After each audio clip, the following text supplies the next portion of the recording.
They called us primitive. The Galactic Accord, in their golden robes and floating cities, called us a developing species. A polite insult that really meant backward, weak, and disposable. We weren't even given a seat at their grand table, just a spot in the audience where we could clap and nod like good pets. I was there the first time they laughed at us. Not figuratively, literally laughed. It was during a weapons demonstration at the Accord's annual security summit. We were allowed 5 minutes to present Earth's latest defense system. 5 minutes, like we were some sideshow act. The others, Therakians with their plasma crescents, the Illith with bio-coded war beasts, had entire hours, holograms, simulations, full immersive showcases. We got a countdown clock. I remember standing there beside General Dorn, the kind of man who'd buried his emotions somewhere in the sands of a battlefield long ago. He wore his uniform like a second skin. Tight, precise, every metal earned in blood. I was just a translator then, not even supposed to be in the war room. But the general wanted someone who could interpret more than just words. Someone who could read the sneers, the contempt behind those alien eyes. When we unveiled the Vanguard protocol, a sleek black satellite system hidden just behind Earth's moon, the chamber filled with snickering. One of the Therakian delegates even asked if it was a weather balloon. Another wondered aloud if the humans had finally discovered nuclear fusion, like it was some ancient joke. The Illithian ambassador, a snake-thin creature with translucent skin, clapped mockingly. General Dorn didn't react. He didn't need to. He just tapped his datapad and said, "Watch." And everything changed. One by one, orbital feed screens lit up. Not a simulation, not a model, real-time footage. The Vanguard array activated, and for the first time, the galaxy saw what humans had really been building. Not just a defense system, but a planetary-scale kill grid. Lasers that bent through magnetospheres, railguns with kinetic rounds the size of tanks, nanoclouds that disassembled anything organic or synthetic in under a minute. It wasn't just the weapons, it was the precision, the speed, the cold, brutal efficiency. In under 30 seconds, the Vanguard array ran a mock purge of Earth's orbit, simulating the destruction of over 700 enemy crafts, each marked with alien symbols for clarity, not just hypothetical targets, real warships mimicked in detail from publicly known fleet specs. And then we dropped the real bomb. We'd tested Vanguard, not in simulations, in live combat. Dorn revealed footage from 2 weeks earlier, footage that had been scrubbed from every Accord channel. A Therakian Black Ops fleet had violated Earth's space, quietly testing our defenses. The Accord had denied any knowledge of it, calling it rogue elements. But the feed was undeniable. 27 enemy cruisers had entered our atmosphere. None made it past the exosphere.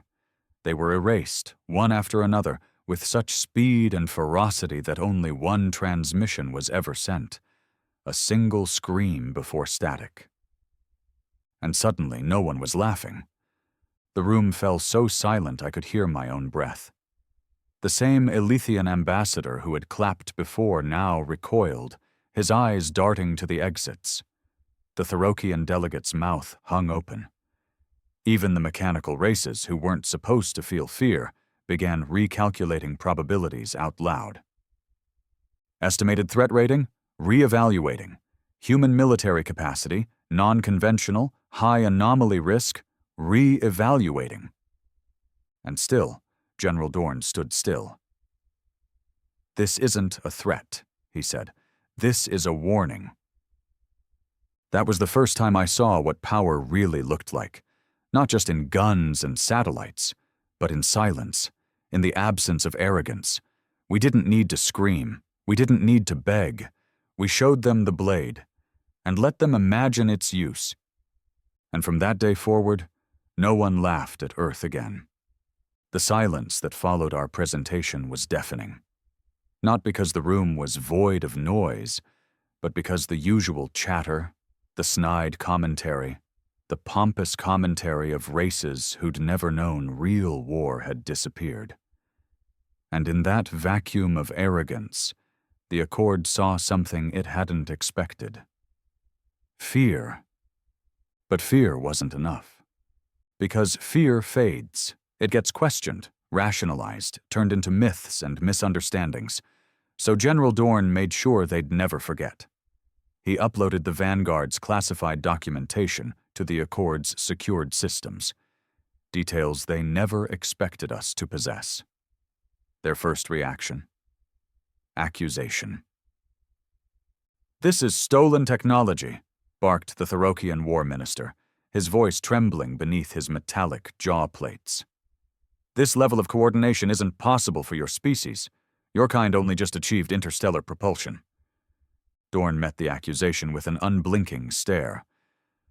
"You assume we're behind because we didn't show our hand.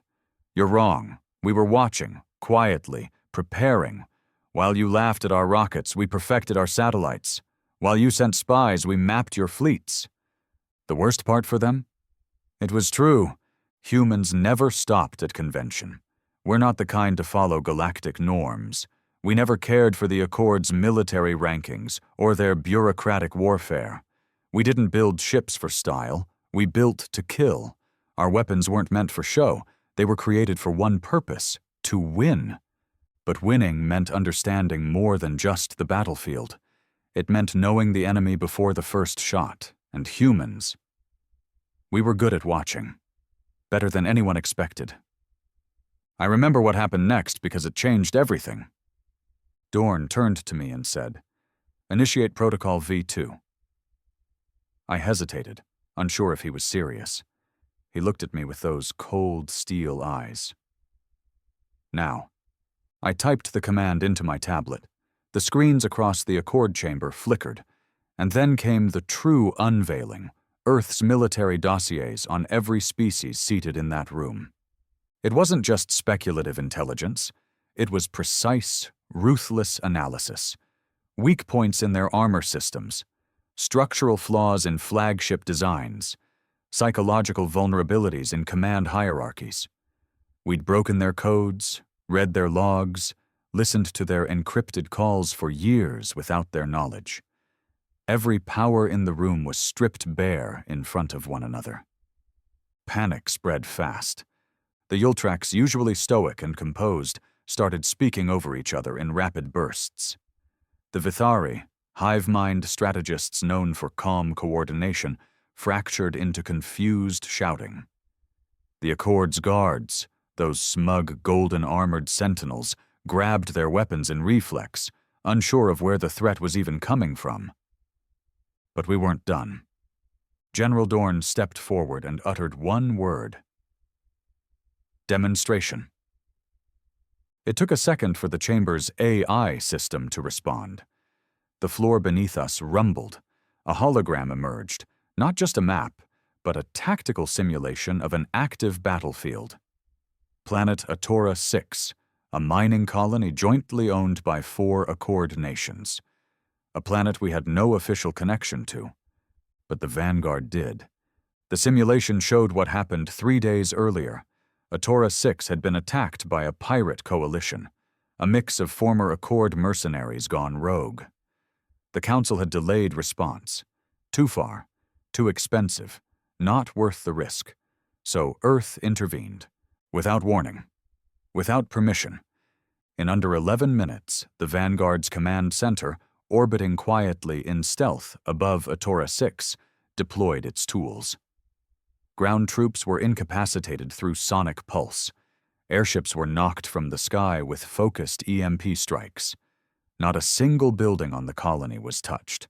No civilians harmed. The pirates were dismantled, arrested, and delivered, alive, to their homeworlds with a simple message: Earth doesn't tolerate disorder. It wasn't just about power anymore. It was about control, about showing the galaxy that humanity was capable of projecting force anywhere, anytime, with surgical precision. No warning, no speeches, just results. The reaction was exactly what Dorn wanted.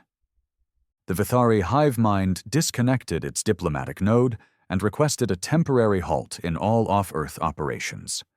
The Tharokians called for an emergency vote to reclassify humans from emerging species to strategic threat. And the Elythian ambassador?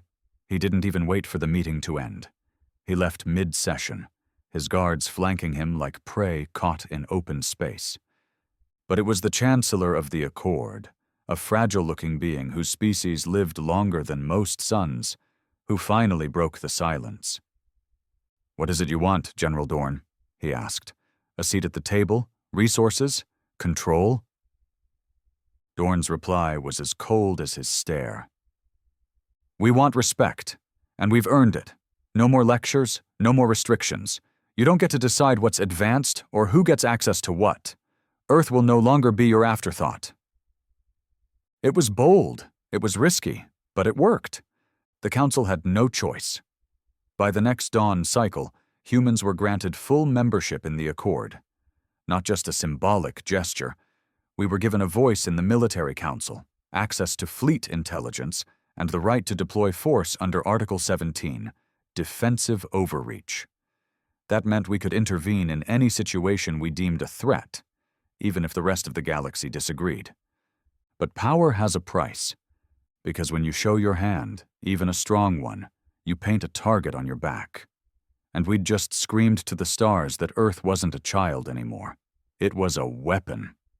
2 days after the summit, I was walking with Dorn through the underground command base in Alaska, one of the coldest, most isolated places we still kept as a military stronghold. I asked him if we'd made the right move. He didn't answer immediately. We stopped by a glass panel overlooking the Vanguard's ground uplink station, a massive tower blinking with red lights against the snowy horizon. "Power doesn't mean safety," he said finally. "It just changes the type of enemies you attract." He was right. Within the week, unmarked ships were spotted near Jupiter's orbit. Communications from unknown origin began probing Earth's network channels. A probe crashed into the Sahara Desert, its technology untraceable, and satellites started failing, silently, mysteriously. Someone was testing us, or worse, preparing. But Dorn wasn't worried. He wanted them to come. Because Earth had more than just satellites and data.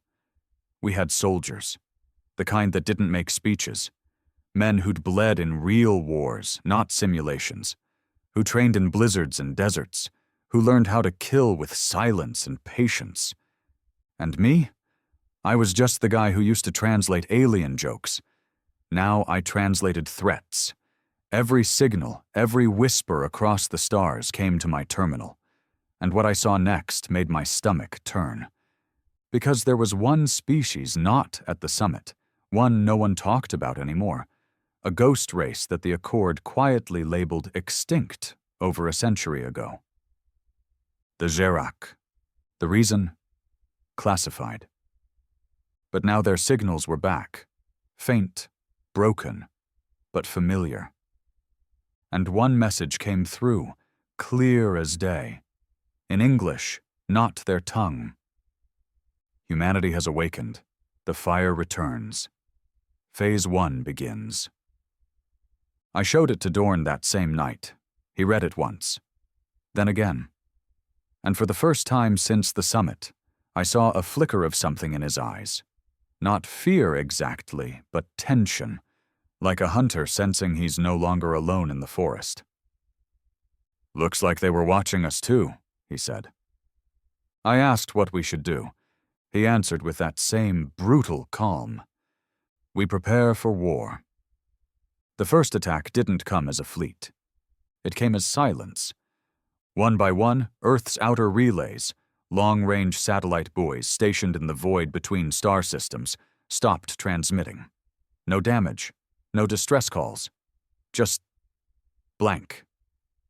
Gone, like light switched off in the dark. Most species in the Accord wouldn't have noticed, or if they did, they'd chalk it up to technical failures or rogue ion storms. But we weren't most species. We were humans, and humans, if nothing else, Pay attention to patterns. I sat in the signal monitoring room of the Alaskan base when we lost the 6th relay. My screen flashed red, then black. One of the younger techs muttered something about faulty calibration. But I knew better. This wasn't malfunction. It was intentional. Each relay lost was part of a web, an early warning system designed to detect deep space incursions. Whoever was behind it wasn't just probing, they were erasing our eyes.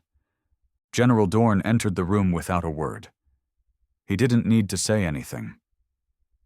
We all straightened, like a current of cold air swept through our veins. He stood behind me, staring at the monitor.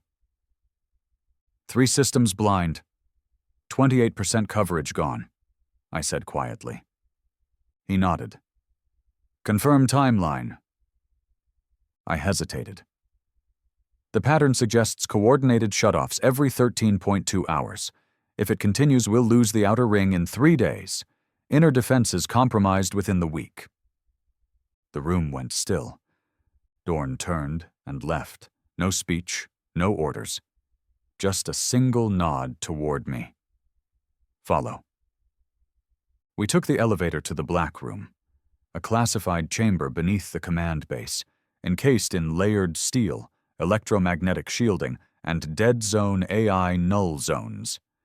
The kind of place no signal enters or leaves without Dorn's biometric approval. Inside, 7 men were already waiting. No ranks, no introductions. Just men you didn't want to meet in a dark alley. Veterans, assassins, spooks. The kind of soldiers Earth denied existed, because their work never showed up on any report. Dorn didn't sit. He never did. They're coming, he said, and they're not just coming for Earth. They want to wipe the memory of us from the stars. He laid a file on the table, physical paper, thick and yellow with classified markings. Jerich, he said, tapping it. Extinct, according to the Accord. But we've always known better. They went underground, hid after the hive purge, started rebuilding in the blackest corners of the void. One of the men, a sharp-eyed sniper named Tren, spoke for the first time. Why now? Because we showed our hand, Dorn said. Because we reminded them of what they buried a century ago. Humanity was part of that war. We weren't in space back then, not officially. But our early probes recorded fragments, footage that should have been impossible, and someone on the Jerich side remembers.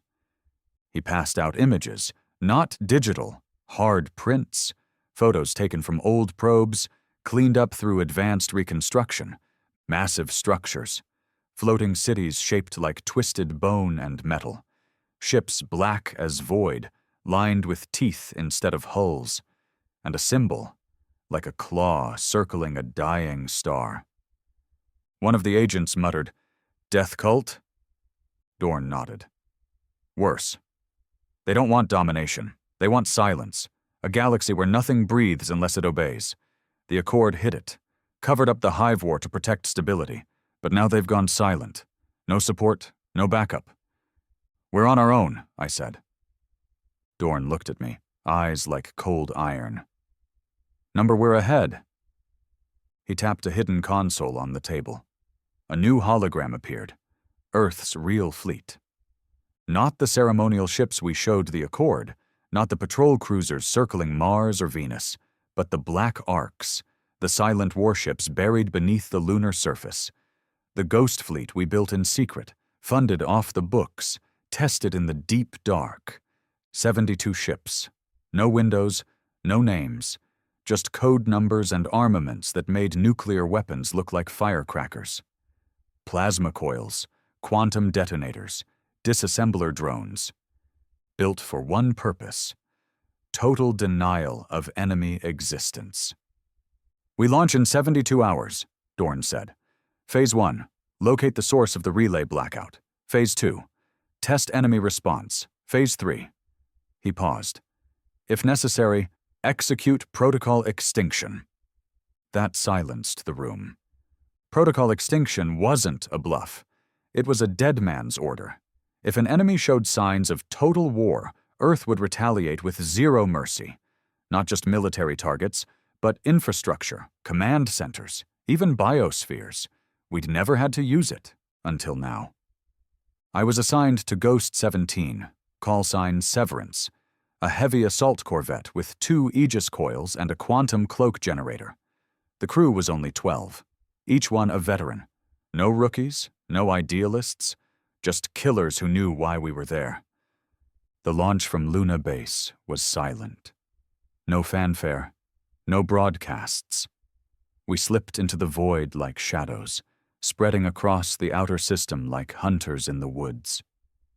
2 days in, we found the first trace. A wreck, not ours, not Accord. It floated above the gas dwarf in the Helix sector. Twisted metal, burned bodies still floating in vacuum, but no signs of impact, no scorch marks. Whatever hit them did it with invisible claws. Severance scanned the wreck. The AI whispered possible IDs. Thorokian scout ship. Possibly a defector or spy vessel. They'd been wiped clean, no data core, no communications. But one thing was left behind, scratched into the ship's hull, barely visible. That same symbol, the claw and dying star. We forwarded the image to Earth. No reply. Communications were jammed for 3.2 hours.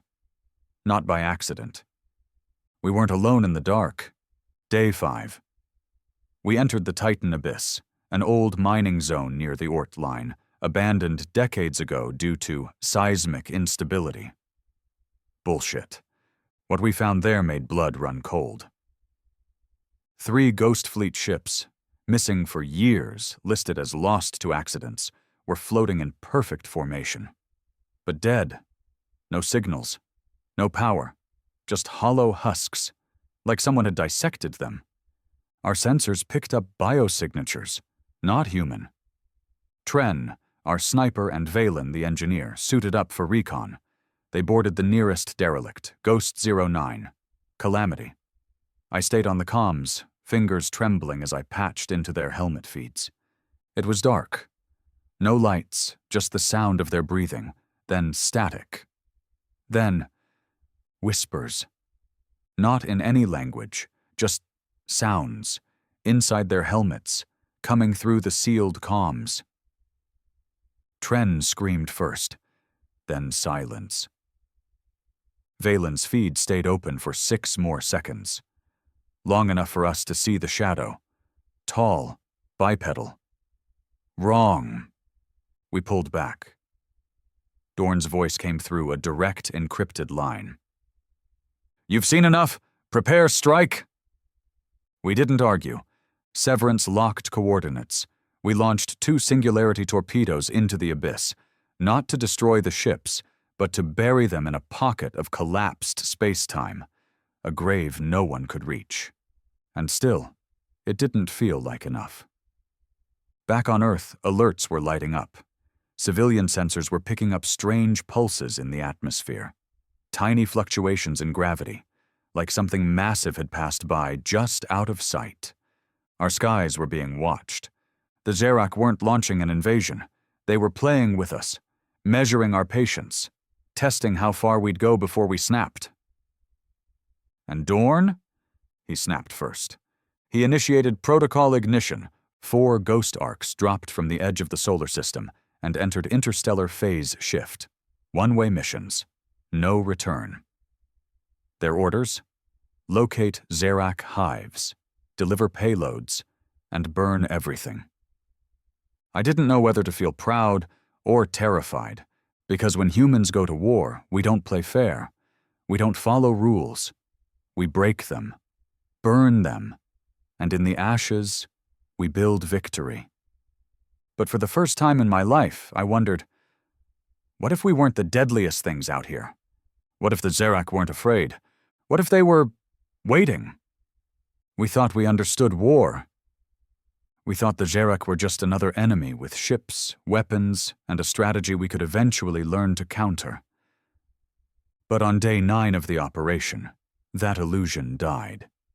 It started with Ghost 42, A communication spike hit us from their sector near the Kepler fracture, a deep space anomaly that absorbed light and scrambled sensors. 1 second they were patrolling, the next they were screaming. I monitored the feed from Severance's data deck, eyes locked on the distortion-filled video. Through static and interference, I could make out flashing lights, crew shouting in panic, then something wrong. Something alive. It didn't move like a creature or a machine. It flickered, stuttered in and out of vision, like it wasn't bound by the same physics we lived in. One moment it was outside the hull, the next it was inside. The feed ended with a sharp frequency burst that cracked every earpiece on the deck. We sent the drones. What they returned was worse than silence. Ghost 42 was there, but changed. Not destroyed. Changed. Its hull now bore Jerich markings etched into the metal like scars. Strange black growths spread along the spine of the ship like veins, pulsing faintly with a reddish light. Human technology, twisted, corrupted. Something had overwritten its very design. And then the power signature changed. It was no longer dead. Ghost 42 turned toward our observation drone and opened fire. Not with standard weapons. It launched a ripple of gravitational distortion that tore our recon vessel into atoms. We watched the birth of something new. The Jerich weren't just fighting us, they were assimilating us. Dorn's emergency comm came through seconds later. All units, code Obsidian. Ghost 42 is hostile. All reanimated vessels are to be considered compromised. No rescue, no salvage, immediate annihilation authorization. The word reanimated stuck in my head like a splinter. The implications were brutal. Our dead could become their tools, our ships, our men, twisted into weapons against us. It wasn't just war anymore. It was infection. Severance received new orders, rendezvous with Ghost 05 and 33 for a forward assault sweep on the Vega drift corridor. Intel suggested a high-density Jerich signal had spiked from that region. 3 ships, 37 soldiers. Facing an enemy we couldn't see, understand, or even recognize until it was too late. We reached the coordinates within hours, our quantum engines leaving a ripple of folded space behind. Ghost 05, call sign Ashfall, was already in orbit. Ghost 33 to Tempest arrived shortly after. The commanding officer of Ashfall, Captain Bryn, was a stone-jawed man with hands that looked carved from granite. He didn't waste time with pleasantries. "Signals are dirty here," he said. "Something's bending space. Feels like gravity, but it's not. You ever feel watched in a dream? It's like that. Eyes everywhere." Dorn's voice came through our secure line. "Confirm the anomaly. Do not engage unless fired upon. But if it moves like Jerich, burn it." We began the sweep. Sensors showed us nothing. No movement, no heat, no anomalies beyond a slight electromagnetic irregularity that was chalked up to the drift's natural instability. Then the stars disappeared. Literally, our forward viewing ports went dark. Not black, empty, like the universe had been erased ahead of us. Tempest's pilot, a nervous young man named Coulter, screamed over the comms, "We lost the field! I can't see! What the hell is that?" Then came the hum. Low, subsonic. It didn't come through the speakers. It vibrated through the hull. Every crew member on Severance froze. It wasn't fear. It was paralysis. Like something had reached into our nervous systems and pressed pause. I forced my hand to move, finger trembling over the emergency override. I slammed the neural stim button, sending a jolt through the ship's life support systems. Everyone gasped, blinking back into consciousness. Outside, the void shifted, and something moved. It wasn't a ship. It was too massive, too organic. It looked like a city, alive and breathing, floating silently across the drift. Buildings, number growths, tendrils stretching out into space, connected by strands of light like neuron webs. In its center pulsed a single red orb the size of a moon. Ashfall fired first. A salvo of torpedoes screamed across the drift and vanished before impact. Not intercepted, not destroyed, just gone. Tempest followed suit with its disassembler drones. Same result. That's when the orb opened. It wasn't a weapon. It was an eye. And it saw us. The hum returned. Louder now. A scream hidden inside the sound. Crew members across all 3 ships began to collapse, bleeding from their ears.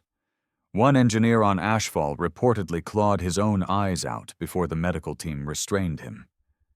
We had to act. Captain Bryn issued the order. Full retreat. Dorn responded with an override. Negative. That structure is a hive core. Confirm coordinates. Prepare for Excalibur strike. Excalibur was our last card. A planet-buster payload developed in Earth's deepest black projects. No explosion, no radiation, just implosion. A self-consuming gravity knot that erased matter itself. It had only been tested once, on an uninhabited moon. What it left behind wasn't a crater. It was a scar in reality. We launched the Excalibur. The payload locked onto the core and fired. It took 7.3 seconds to reach the target. The orb blinked, then disappeared. Gone. No explosion, no feedback, just nothing. We stared, waited, hoped. Then our ships began to drift backwards. Not from movement, but because space itself was pulling in. The Excalibur had activated. The orb hadn't dodged. It had accepted the payload. It wanted it. It was feeding. I watched in disbelief as the stars twisted. Our ship groaned under the strain. The pull grew stronger.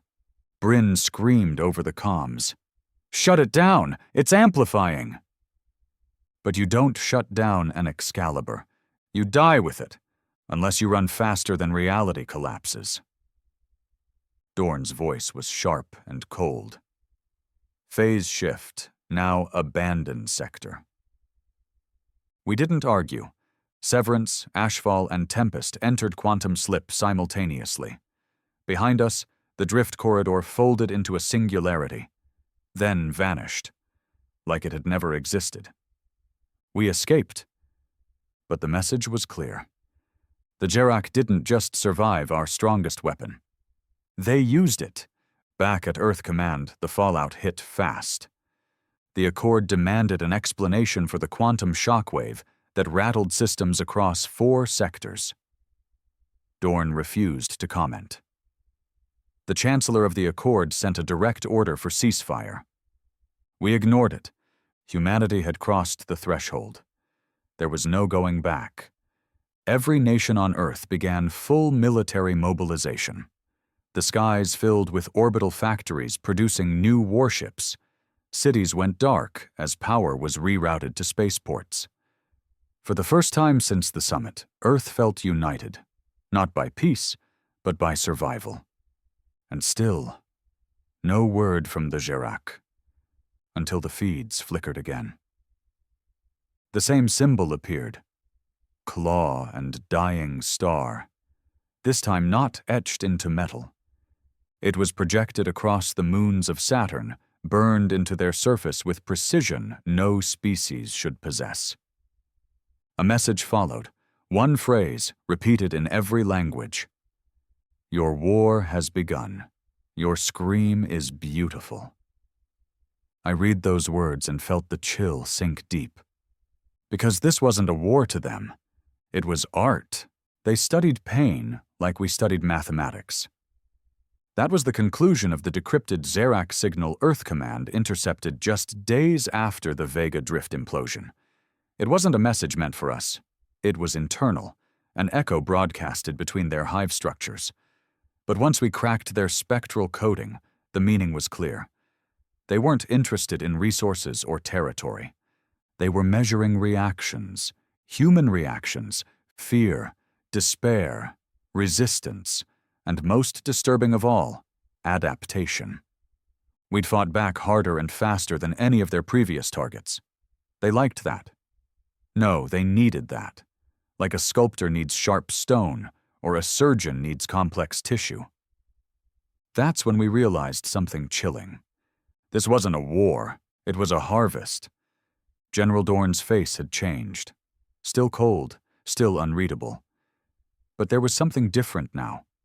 Something in his posture, less rigid, more coiled, as if the weight of understanding had finally settled in his bones. He gathered his top teams in what we called the Crucible Room.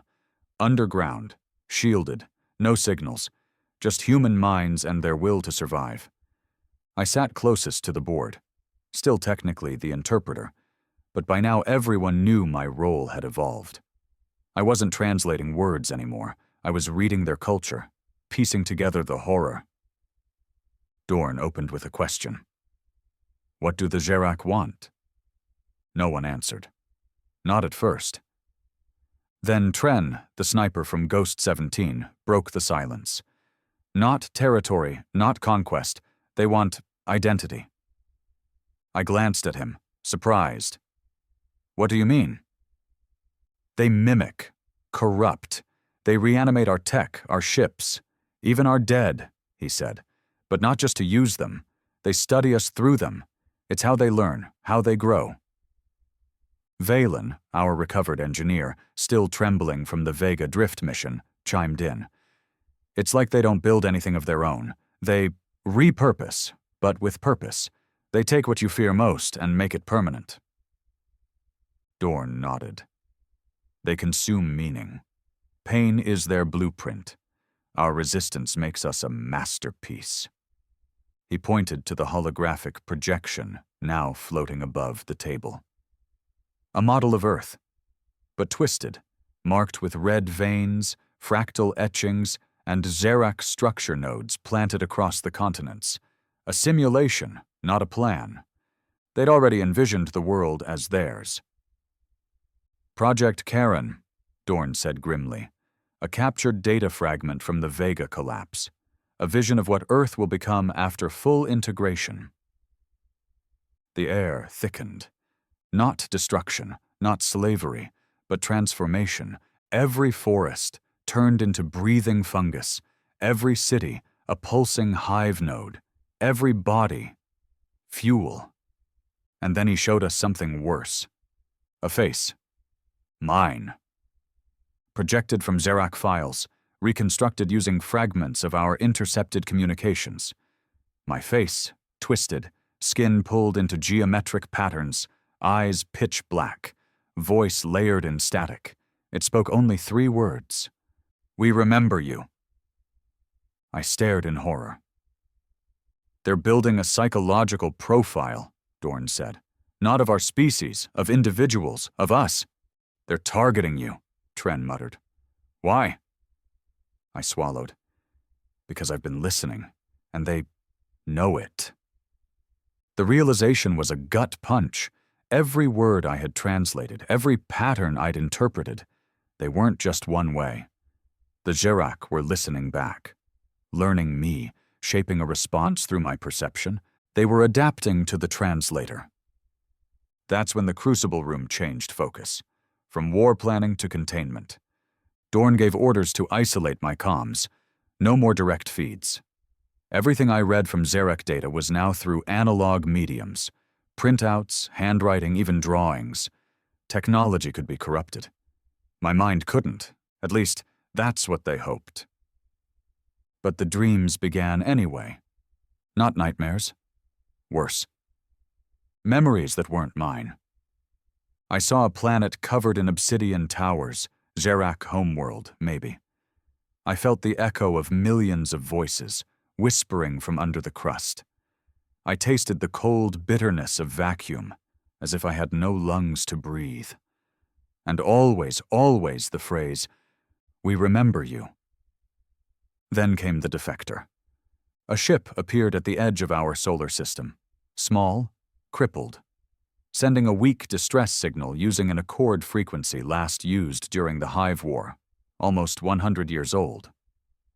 We scrambled 2 ghost ships for intercept. What they brought back stunned Earth Command. It was Jerich, but not humanoid in shape. Thin, pale, translucent skin like veined glass, half-mechanical spine, eyes black but flickering, like something was dying inside them. It wore what might once have been a uniform, now charred and melted into its flesh. It spoke English, and it asked for me. I entered the containment chamber under heavy guard. Dorn watched through reinforced glass. The being, if you could still call it that, sat strapped to a cold steel chair, limbs bound by magnetic restraints. "Do you know me?" I asked, my voice lower than I expected. It nodded slowly. "You hear them," it said, voice distorted like a half-tuned radio. "You see the edge." "Who are you?" I demanded. Its head tilted. "I was like you once. Translator, observer, analyst, chosen." "By the Jerich?" "By curiosity. That is their seed. They do not conquer.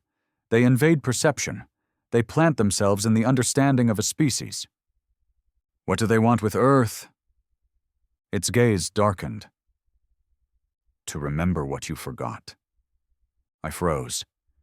"We've never met them before. Humanity had no contact with—" "You did. Before you knew stars. Before you named time. They passed through your world once, and something resisted. Something primal. You burned them. And they never forgot." My chest tightened. A prehistoric encounter? A psychic imprint? Something deep in our evolutionary past? "They feed on narrative," it continued. "On myth, on legend. You are not a species to them. You are a story. And stories that resist are precious." Dorn's voice crackled through my earpiece. "We're done here." But the defector wasn't. "You've awakened the final shard," it whispered, "the one that dreams beneath Mars." "What?" Static cut the feed. Guards moved in. The being screamed once, high, metallic, and then it imploded. Not exploded. Imploded, crushed into itself with a sound like torn silk. What remained was a black stain on the floor. No DNA. No matter. Just absence. The Jerich had severed the connection and left a message. We scanned Mars for anomalies. Nothing showed. Not on the surface. Not in the crust. Until we went deeper. Old mining tunnels from early colonization efforts, abandoned due to unstable magnetic fields, a zone we hadn't entered in decades. We sent a drone. It lasted 37 seconds. What it recorded changed everything. A structure, not natural, buried deep, miles wide, made of the same twisted metal and bone composite we'd seen on Jerich hives, and at its core, a chamber, with a throne. Empty. Waiting. Dorn ordered immediate deployment of our top ground units. No drones, no remotes. Human eyes. Human decisions. I was assigned to observe from orbit. No contact, no interference. But in my gut, I knew the Jerich wanted me there. Every sign pointed inward. Downward. Toward the throne. And toward whatever memory we had left behind. Because the past wasn't dead. It had just been waiting. The Mars expedition wasn't authorized by the Accord. Dorn made that decision in silence. He didn't ask for permission, and he sure as hell didn't notify their so-called Oversight Council. Earth wasn't playing politics anymore. We were past that. He knew if they found out what was buried beneath the surface, they'd try to bury it again, along with everyone who saw it. The mission was codenamed Red Wake. 3 ghost units were selected, 05, 17, and 39. They weren't just combat squads. They were specialists in deep environment warfare, electromagnetic suppression, and psychological resistance. Mars wasn't a battlefield, it was a tomb, and whatever was waiting inside didn't want to be understood. I wasn't supposed to go. I begged Dorn. "This thing knows me," I said. "It's been talking to me since Vega. I saw my face in their signal. They built a version of me. You want to walk in blind or with someone who's already halfway infected?" He didn't argue. He just looked me in the eye and said, "If you come back different, I'll kill you myself." Deal. We dropped just past the Noctis region, into a fissure long thought to be a collapsed lava tube. That was a lie. The structure beneath wasn't geological. The drone's brief scan had caught glimpses of architecture. Symmetrical, intentional, alien. It was darker than anything I'd ever seen. Not the absence of light, but something worse. The absence of reflection. Even our flashlights seemed to be swallowed whole. Tren took point, his rail rifle humming softly in the low-pressure atmosphere. Valen managed the sensory feeds, bouncing encrypted telemetry back to our orbiting recon ship. We descended in silence, the only sounds our own breath and the slow crunch of boots against the reddish-black dust. We reached the chamber after 3 hours of vertical drop and lateral crawling through carved stone that looked grown. The throne room was real. Massive, circular. Its walls were ribbed with pulsating veins of dark matter, a biological metal hybrid unknown to our databases. In the center sat the throne. Empty. Except it wasn't. I felt it before I saw it. A pull. Not physical. Something conceptual, like my identity was being tugged toward the seat. I stepped forward. Tren tried to stop me. I didn't listen. The moment I touched the throne, everything shattered. Not my body, my time. I was no longer in the chamber. I was somewhere ancient. The sky was red. The stars were wrong. I was on Earth, but not our Earth. I saw people, naked, savage, howling at the moon, and then I saw them, the Jerich, descending not from ships but from the sky itself, like a wound in the atmosphere bleeding shadows. They came not as conquerors but as collectors. They harvested not flesh but memory, pulling entire cultures into silence. I watched a man, our ancestor, stand against them, alone, a crude spear in hand. He didn't speak. He screamed. And in that scream, something shattered in the Jerich swarm. One fell, then another. The scream wasn't sonic. It was will. Pure, unfiltered defiance. It broke them. They fled. Earth was left untouched, but not unwatched. That scream, the memory of resistance, it was burned into the psychic fabric of our species. Passed down, inherited, remembered. I came back gasping, face soaked with sweat, knees weak. Valen helped me sit. Tren kept his rifle pointed at the throne like it might grow arms. "What the hell happened?" he asked. "They didn't forget us," I whispered, "because we were the only ones who ever made them bleed." Dorn's voice cracked through the comms. "Confirm intel." I stared at the throne. "This isn't just a monument," I said. "It's a mirror. It shows us what they fear, what they need, and they need us to remember who we were." Valen frowned. "Why?" "Because they're scared, not of our weapons, of our will. They don't understand it. They never did. They think if they can study it, replicate it, they can control it." "And if they can't," Tren asked, "then they'll erase us completely." The throne began to vibrate, a low hum, rising. We stepped back, but the chamber didn't shake. Reality did. Walls flickered, lights bent, sounds bled into our heads, and then it arrived, not in body, In thought, a projection, massive, floating, a Jerich construct in the form of me, or at least the version they'd built. Eyes like black holes, skin like shattered mirrors, voice like mine, but twisted. You are the fracture, it said. You are the echo we cannot shape. The crew raised weapons. I didn't. You're scared, I said quietly. It didn't deny it. You remember the scream, I continued. The one that broke your swarm.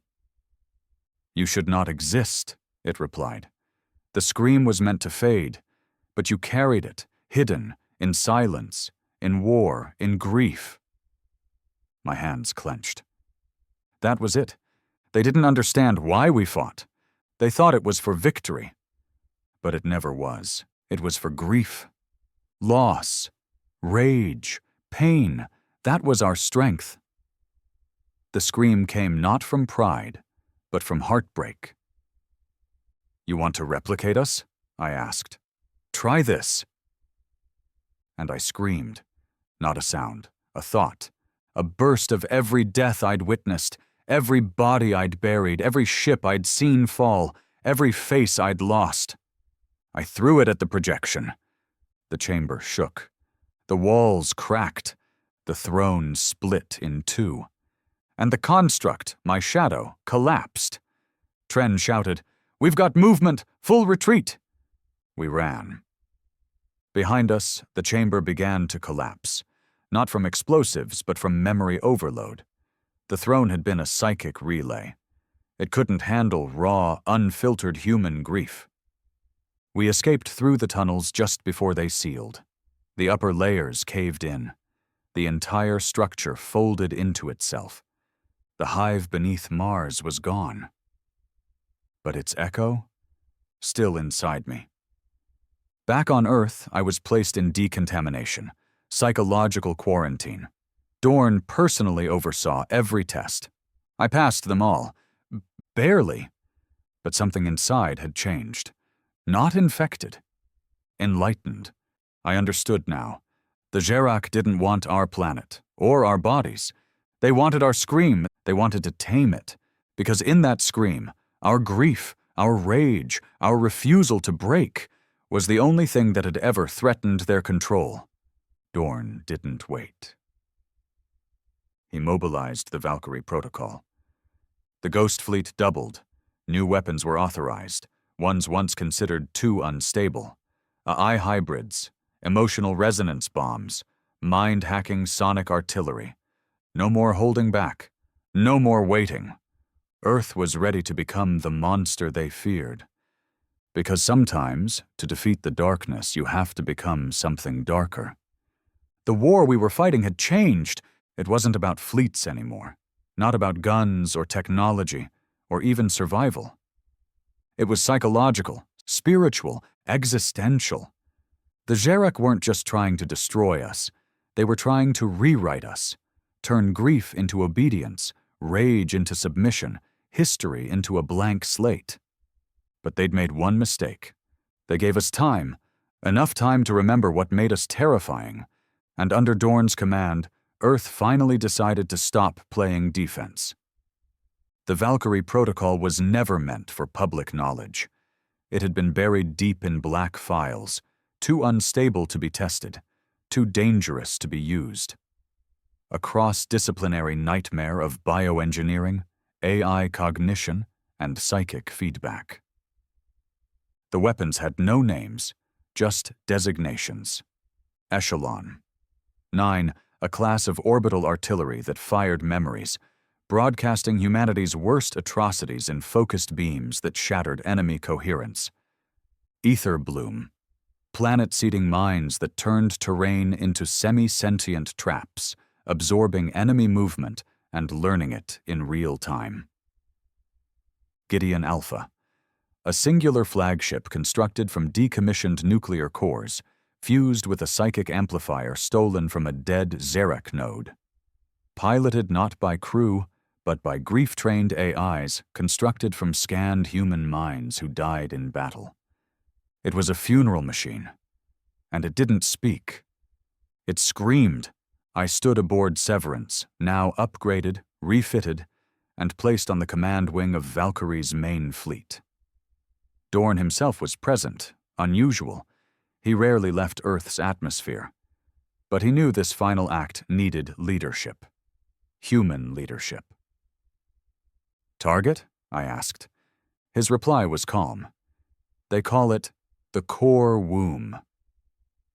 That name alone made my stomach twist.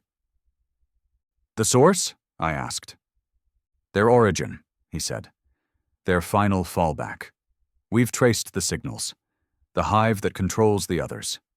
It's not a planet. It's not even a structure." "What is it?" Dorn looked out the viewport. "It's a reflection." The core womb existed at the edge of what we understood, floating in the void between galaxies, hidden in folds of space-time that bent light and thought alike. It wasn't found. It was felt. The deeper we scanned, the less our sensors understood. It looked like Earth, not geographically, emotionally. A dead twin, cracked continents, faded oceans, a black sun that pulsed like a rotten heart, built not from matter, but from memory. The Jerich's final defense wasn't shields. It was us, our worst version. We dropped into the system with 50 ships, 20 Ghost-class, 10 Ark-class, and the centerpiece, Gideon Alpha. The moment we entered, every ship received the same transmission. Not sound, images of our own history, burning cities, civil wars, genocides, executions, starvation, screams that never stopped. The Jerich didn't attack. They broadcasted, and they were trying to fracture us before we fired a shot. Valen vomited in his suit. Tren tore off his helmet and had to be sedated. Even Dorn looked shaken. But me? I felt cold, not broken, familiar. I'd seen these memories in the throne on Mars. I'd lived them in the simulations, the recordings, the ghost feeds of dead missions. But now I understood something they never would. Pain doesn't weaken humans. It trains us. Dorn activated the fleet-wide amplifier. His voice cut through every ship, every soldier. "You're seeing what they want you to see. Not the truth, not the present, the past, our worst chapters. But let me remind you, those chapters didn't break us. They forged us." He stepped forward. "They want you to be afraid of who you were. I want you to be proud of who you became." He raised his hand. "Engage all fronts." The battle began with sound. Gideon Alpha initiated chorus mode, unleashing a psychic feedback wave that echoed the voices of 1,000 dying soldiers, real voices, captured in their final moments. The sound bent space, fractured enemy formations, and burned holes in the Jerich's neural fields. We watched as their fleet shimmered, twisted, and began to scream back. Their counterattack wasn't plasma or railguns. It was memory, a flood of stolen human thoughts, corrupted and returned. Voices of lost lovers blaming us, children crying as bombs fell, our own soldiers begging us to stop. It wasn't just psychological warfare. It was emotional infection. Tren snapped. He began shouting in Russian, clawing at his suit. He thought he was back in the trenches of the lunar mutiny.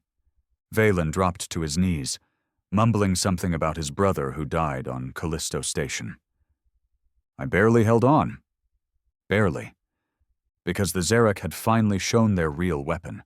It wasn't ships, it wasn't claws, it was our regret. And then I heard it, my voice. But not my voice now.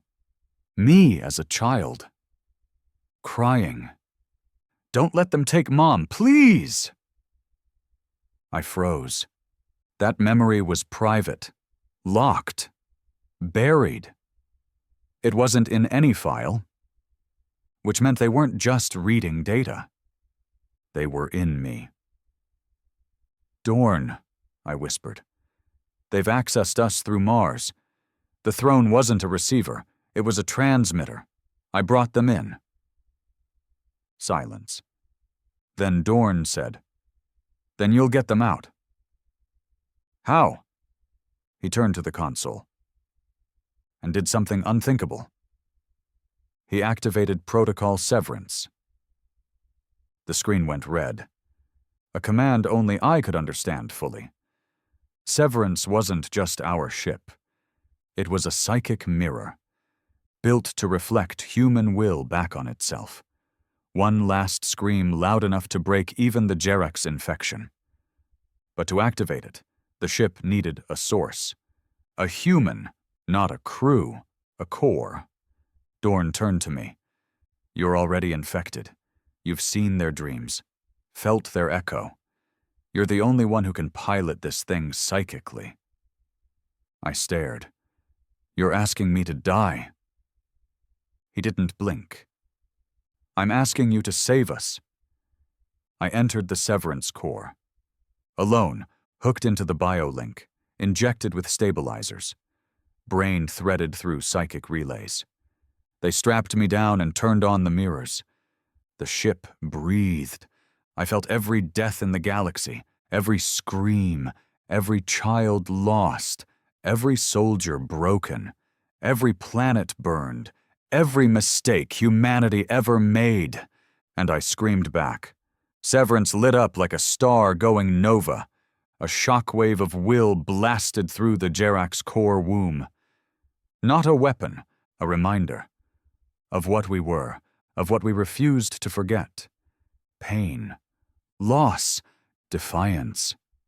Not for glory, not for revenge, but because surrender was never in our design. The Jerich began to crack. Their fleet fell apart, their echo distorted, and the core womb screamed. For the first time ever, we heard them cry. Their voice wasn't hate, it was fear. They understood now. You can copy our weapons, you can twist our history, but you can never own our grief, because it's ours, and we use it to fight. My body gave out. The relays melted, the ship buckled. But the womb collapsed. The enemy broke, and the stars burned clean again. They say when the war ended, the stars looked different. Not because they changed, but because we did. The Jerich were gone, not destroyed, not wiped out in a glorious explosion. They simply vanished. Disconnected from their hive echo, their signal lost to the void, their core womb collapsed into psychic silence. But no one celebrated. Not the soldiers who survived, not the engineers who kept the fleet running, not the command staff who buried more names than they saved. Because we didn't win, we endured. I awoke 6 days later on a medical station orbiting Earth. My body felt hollow. My thoughts were thin, like I was thinking through glass. Dorn sat beside my bed, eyes tired, uniform unbuttoned at the collar. First time I'd ever seen him look human. "You died for 17 minutes, he said. "I didn't stay dead," I replied. "No," he said. "That's the problem." I didn't understand what he meant, until I looked in the mirror and didn't see myself. The severance protocol hadn't just linked me to the ship, it had merged me with it. The AI core had collapsed mid-battle. Without it, the psychic feedback loop would have ruptured, unless something else filled the gap. I had, or what was left of me, my memories, my voice, my scream. And now, I wasn't just me anymore. I could still think, still speak. But in the quiet moments, I heard the voices of others, fragments of the crew who died, echoes of commands, simulations, strategies. It was like I'd become a composite, not machine, not ghost, just a reflection, a mirror of war. The Earth that greeted me wasn't the same. Skies full of patrol drones, Cities surrounded by railgun towers. Children learning battlefield strategy alongside algebra. Peace was a cold thing now, sterile, fragile, held together not by hope, but by fear. The Accord, humiliated by Earth's survival, quietly collapsed. Most of its member species retreated into isolation, too ashamed or afraid to face us. The Yultrax sealed their wormholes. The Illith offered peace treaties laced with apologies. The Vithari sent a single message. You were always different. We will never return. We didn't care. We weren't looking for allies anymore, just space. Dorn was hailed as a hero. Statues, holograms, memorials. He hated every one of them. He retired 2 weeks after the last Jerich signal faded. I visited him once, deep in a bunker in Greenland, where the snow erased every footprint. He looked older, grayer, but still sharp. They'll never come back, I told him. They don't need to, he replied. They left enough inside us. What do you mean? He pointed at my chest. At you, at this new Earth, at the things we built to survive. That darkness, it's not all Jerich. Some of it was always ours. We just needed a war to let it out. I didn't have an answer. I still don't. Tren never recovered. He was found walking into the ocean 2 months after the final battle. No note. Just silence. Valen transferred to a civilian research station orbiting Europa. He never answered messages. I don't blame him. As for me, I exist. Not as a person, not anymore. I became Earth's living memory core, connected to the Valkyrie archives, my mind scattered across satellites and uplinks. I advise, I calculate, I speak when spoken to. I am the voice they use when they need to remember, when they need to fear, because the Jerich weren't our first monsters. They just reminded us of what we could be. Years passed. Earth expanded. Colonies reached deeper into the galaxy. Every ship carried fragments of me. Every outpost had my voice on file. Children grew up hearing the stories, how humanity screamed and the galaxy fell silent. They turned my words into a myth, a warning. Be careful what you wake in the dark. Some things scream back. But I remember the truth. We didn't win because we were righteous. We won because we were willing to burn more. We screamed louder, hurt deeper, refused to kneel even when bleeding. The Jerich studied pain. We mastered it. One final transmission came through, 7 years to the day after Severance collapsed the core womb. It wasn't on any frequency we used. Just a ripple, a whisper, buried in background radiation near the edges of known space. I decoded it manually. One line in my voice. But I hadn't spoken it. You are now the mirror. No location, no sender. Just the cold truth. They hadn't vanished. They had moved on. Looking for another species. Another civilization to infect. Another reflection to mold. But they would remember Earth.